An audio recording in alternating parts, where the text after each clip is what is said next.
I just pulled the big bin of sourdough out. I'm making pizza from the big batch of sourdough dough that I had made last week at some point. But while I'm getting the pizza dough patted out, I thought, let's do another sourdough Q&A because you all have had some really great questions. And so let's chat about it. We're gonna talk about why your sourdough doesn't taste very sour. We're gonna talk about what do you do if your dough is too sticky? What should you do about that? And then let me see if I think of the third one. But first, one little tip I'm gonna share with you. When you have your big bin of dough, you can set it on your scale and tear your scale out. When you tear it, it means it cancels out the numbers on there, it cancels out what it's read, and then you can go in reverse. And I use a sharp knife when I'm gonna pull out a big chunk, because like, look at this. Look at how big and fluffy, like the bin is so full. What I do is I use the knife and I cut down and I like score the dough so that I can cut down in and easily pull out what I want, or the portion that I want. And for one single pizza, I usually try to have around 300 grams. So I basically go until my scale says negative 300 grams. There's a little trick for you on how to do it so that you don't have to like take it out and weigh the dough, and you can use your scale in reverse. Now, when I work with the sourdough, I like to just have a little bit of water. Or like when I'm doing the pizza, a lot of times I just have butter on my hands, but I just washed them so I could touch the camera. And so I don't have butter on my hands anymore, but butter is usually what I use so that it doesn't stick to my hands. So first question is, why does my sourdough not taste very sour? This is such a good question, and it's so interesting because number one, your sourdough will taste different than my sourdough because of the type of flour, where you live, the natural environment that you and your kitchen are surrounded by. It will make the flavor of it different. It's why there's like Seattle sourdough and San Francisco sourdough. They're not just trying to do some marketing ploy. It quite literally does have a little bit different flavor. And did you know, not all store-bought sourdough is actually sourdough. I know, it's terrible. I can't even believe they put sourdough on the label. They use vinegar, essentially, in order to give the bread a sour flavor. So if you're buying a loaf of sourdough from somewhere, now a bakery and stuff like that, they are, I would say 100% using sourdough starter to make their bread. But like the bakery at our local grocery store, that's not real sourdough bread. And it's why it has that really vinegary flavor, because they truly did put vinegar in it. And it's also why people say they don't like sourdough, because that's the sourdough bread that they tried. So you can't compare them. Your sourdough at home is going to be a very mild sourdough flavor. And like we have friends come that don't like sourdough, that like I'll make pizza and they will say, wait, this is sourdough? I can't believe it tastes so good. Isn't that so funny? So that is why your bread at home doesn't taste like what you have had at the store, because what you had at the store wasn't real sourdough, and you're making real sourdough bread. And real sourdough bread doesn't have that really strong vinegary flavor. Now, the longer that you allow your starter to mature, the longer that the bread dough proofs in the fridge, it gets a little bit stronger, but never does it taste like that vinegar bread from the store, okay? Okay, another little tip. If you are patting out your pizza dough and you cannot get it to stay in the pan, then I want you to use butter on the bottom of your pan. Don't use oil, or definitely not a spray oil. Those are so slippery, and your bread, the pizza dough will you'll get it patted out and it'll go boom, and it'll just keep shrinking back, and it feels very frustrating. So that's one of the reasons why I like good old fashioned butter in the bottom, because when you put the dough down on it, I'll show you, when you put the dough on it, it sticks to it and it won't slide around, but it doesn't stick to the pan while it's baking. So the butter keeps it from sticking to the pan, but it does keep the dough spread out. And so as much as I can, I get the dough spread out a bit before I put it down into the pan.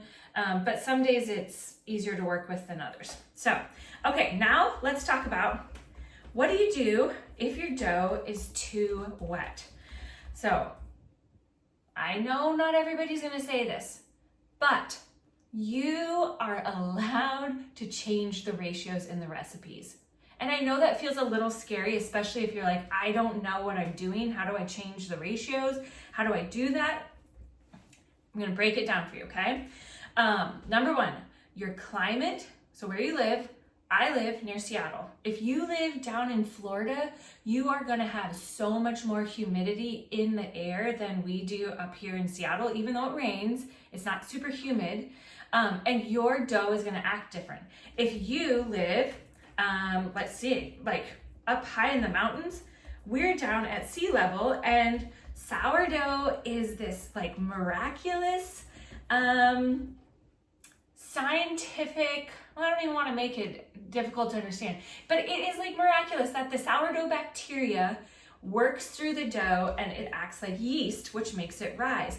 Well, that whole interaction between that bacteria and the water and the flour changes when you're up higher, you're down lower, you have more humidity, you have less humidity, it's warmer where you are, it's colder where you are. That all affects how the sourdough acts, because the sourdough bacteria is alive. And just like you react differently when it's hot or cold, or you're up high and it's hard to breathe, or you're down low and it's easier to breathe, the sourdough bacteria acts the same way. It reacts faster, slower, all of that. So this is why I want to help you feel comfortable enough that you can change the ratios.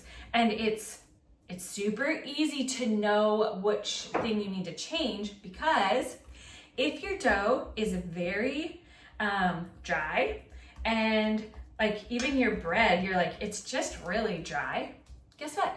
You need more water. And so when you make your next batch of dough, what you'll do is you can either add 50 grams more water, or you subtract 50 grams of flour, which gives you higher water ratio to flour. So if yours was really dry, I want you to subtract some flour, 50 grams. Start with 50 grams. You always start with a small amount, and this is where you get to experiment, because you're gonna find the ratios that work the very, very best for you in your kitchen.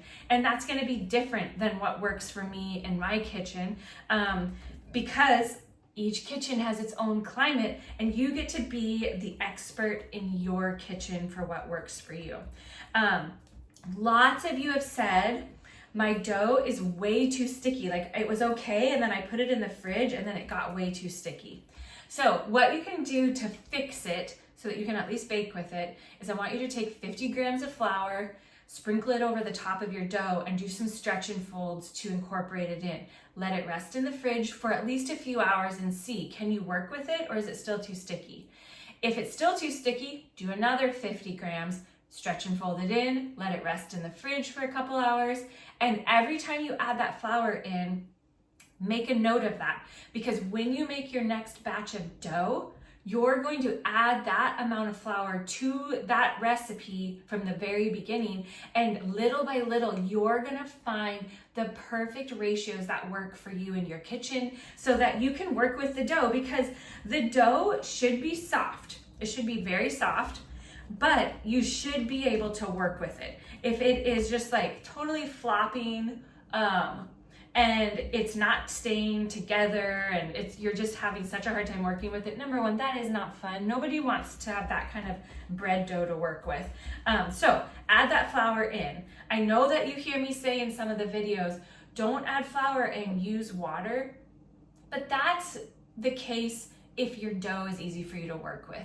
If your dough is being a stinker and you can't do anything with it, get some flour worked in there. It's not gonna ruin your bread. It's gonna make it actually so you have more fun baking, which makes it all taste better because you enjoyed the whole process. And that's the goal, that you will enjoy the process. So now, this pizza dough, I'm gonna pop it into the oven with the light on so it can rise a little bit, and then we're gonna top it. And then one more question.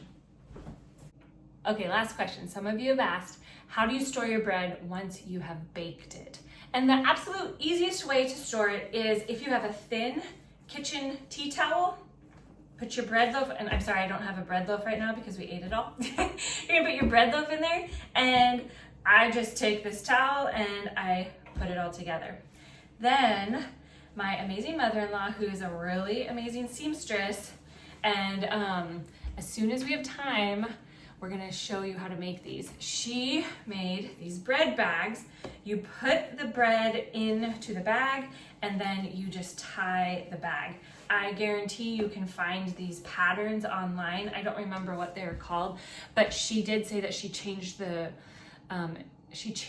measurements a little bit to get it to work better. So we'll share that as soon as we have that. But a tea towel works. Or for some of you that don't really want your bread, the crust to be really crunchy. I know some of you have said, I don't like it so crunchy, it's hard for me to eat it. I totally understand. I feel the same way. Unless I'm dipping it in soup or stew or something, I don't want it to be so crunchy. And so we will just use like a Ziploc bag. We'll put our sandwich loaf in there and it helps to retain the moisture and it'll soften the crust up for you. And then lastly, one bonus thing is, and you will see me sharing more and more about this, but this is our cookbook. Dinner Changes Everything. This book tells the story of how we started hosting what we now call freedom dinners.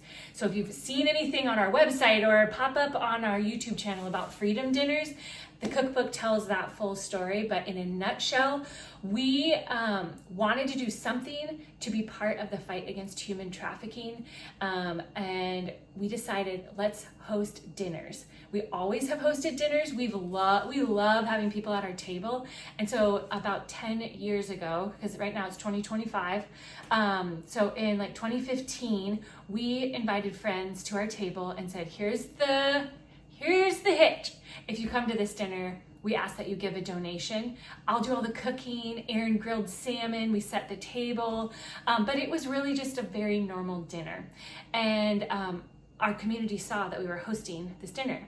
And then they all said, a big group of people said, I want to come to the next one. And so we decided, well, let's do another one, which turned into another and another. And now 10 years later, we actually have a business that grew out of these dinners. The Freedom Dinners remain exactly how they started. Everybody is a volunteer. Every single thing that we serve at the table is donated. And so when somebody gives a donation to reserve their seat at the table, all of that money goes straight to Atlas Free and fights human trafficking, which is so cool. They are literally the most beautiful dinners. I'll put a link in the description below. You can go see more of the story behind them. And we have one coming this summer, and we're working with more communities all over the US and sometimes outside of the US to help them start the Freedom Dinners in their own communities. And then our business, Cider Press Lane, grew from the Freedom Dinners. So people were coming, the table turned into guests that were like friends of friends, and then friends of friends of friends. And then it was people that we'd just never even met before. And then people started asking if we would design their weddings and events, and asking us, how do we make our sourdough and how do we do our lemon curd? And so it turned into cooking classes and workshops. And so what our business looks like today is truly just a reflection of our own table and our heart for community. And you can buy the cookbook, and I'll put the link below. But we're so glad you're here. Keep the questions coming. You help us create more content when you ask questions. And if you're ever in our area, you are invited to our table. Come join us. And until then, we'll hang out in the garden, we'll cook, we'll bake, and we'll have so much fun enjoying life.